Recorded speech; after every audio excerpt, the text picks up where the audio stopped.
the Paimon in this dream. This should be the final destination. Huh? Really? Yeah, these are just ordinary city streets. I have powers related to dreams, so it's usually easy for me to tell who's dreaming and who's created by dreams. I guess only those who have thoroughly accepted this dream will be able to come here. There are so many people here. How can we find the host? Don't worry, I have a way.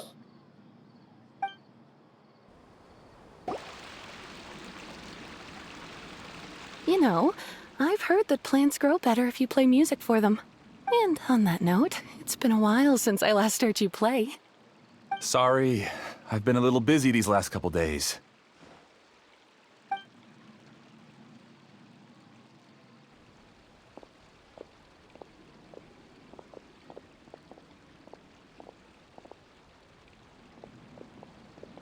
Oh, the Dendro Archon.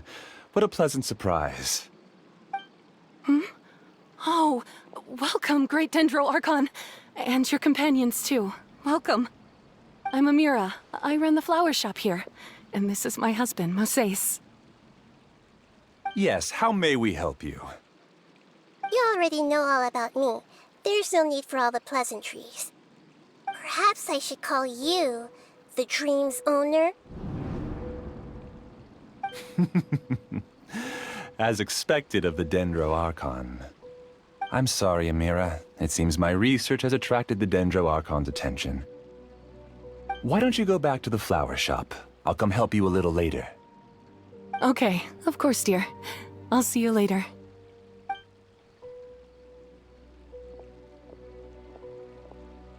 It appears that I was too naive to think I could deceive the Dendro Archon in person like this.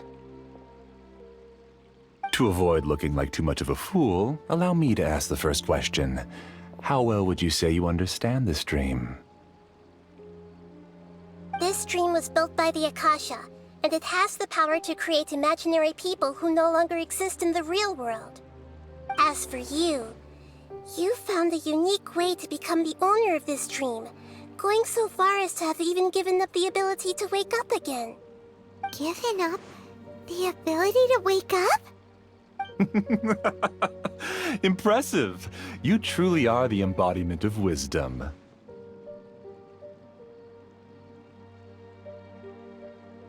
Please, tell me how you were able to arrive at such a conclusion. In return, I'll answer the question you're most curious about. It's simple. Apart from you, this space only consists of real people who are dreaming and imaginary people who are created here. Although you are here and appear no different from the others, I can't sense your dream. How can I wake up a person who's already awake? Fascinating.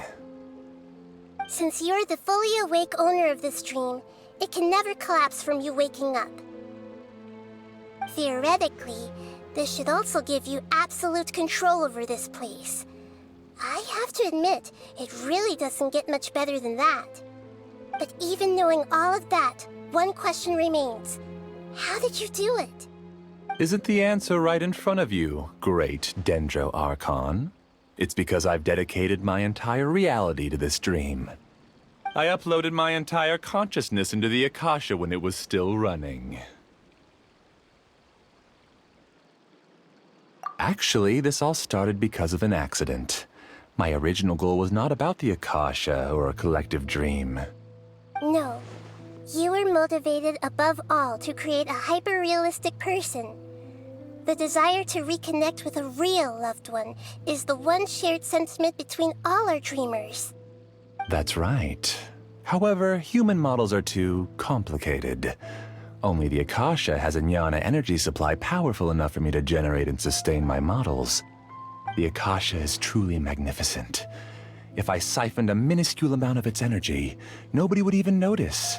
And even this minuscule amount of energy was already more than enough for my purposes. Even using just crude methods, I was still able to train a fairly realistic person. I named my first work Amira. Huh? You mean the girl we just saw? She and I entered the academia on the same day.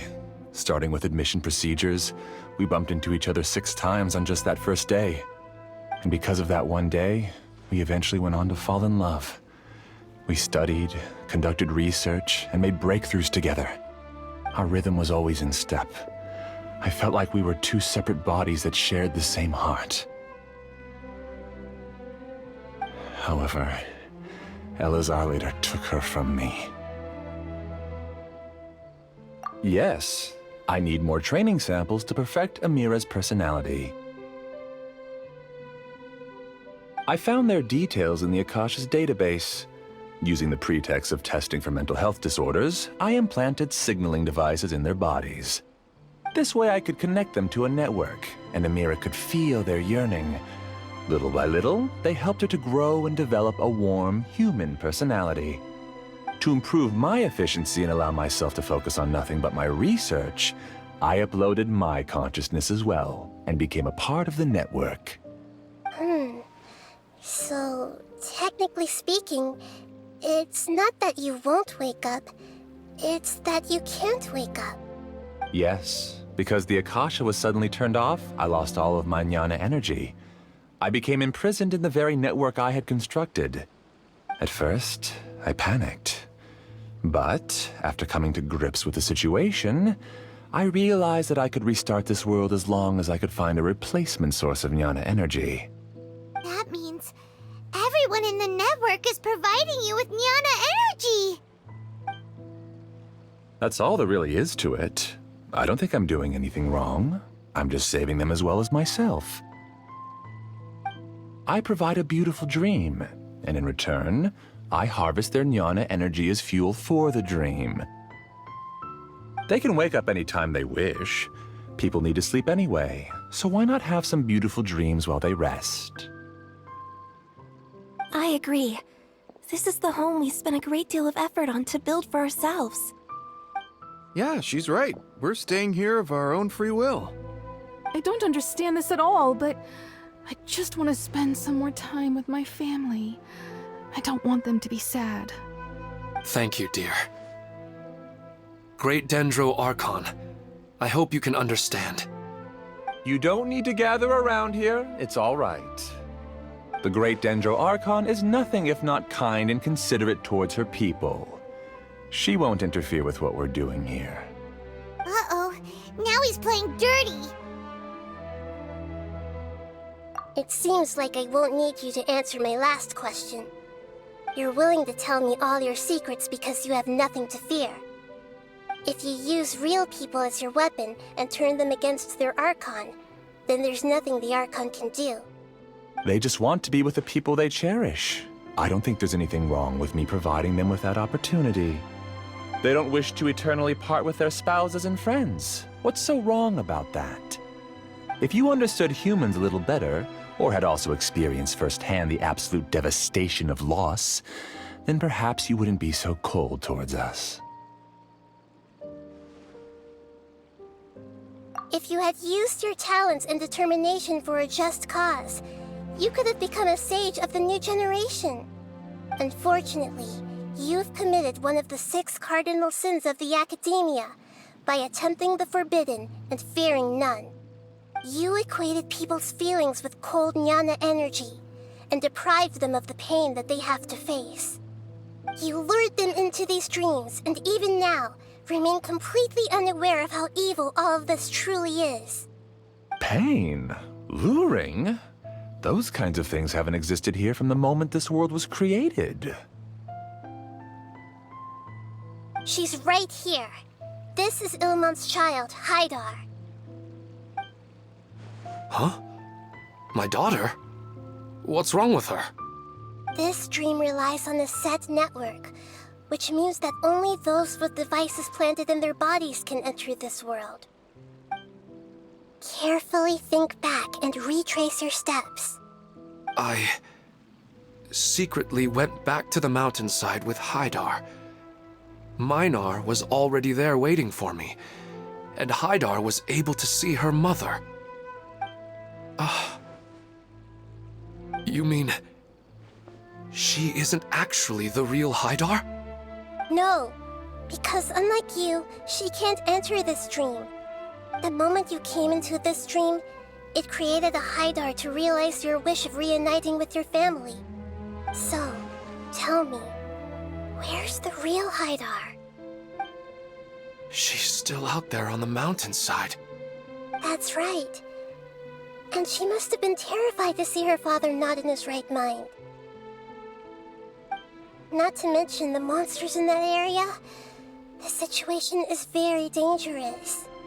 If Haidar's still out there, then... What are you talking about, Dad? I don't understand. I must wake up right now. I can't leave her there alone.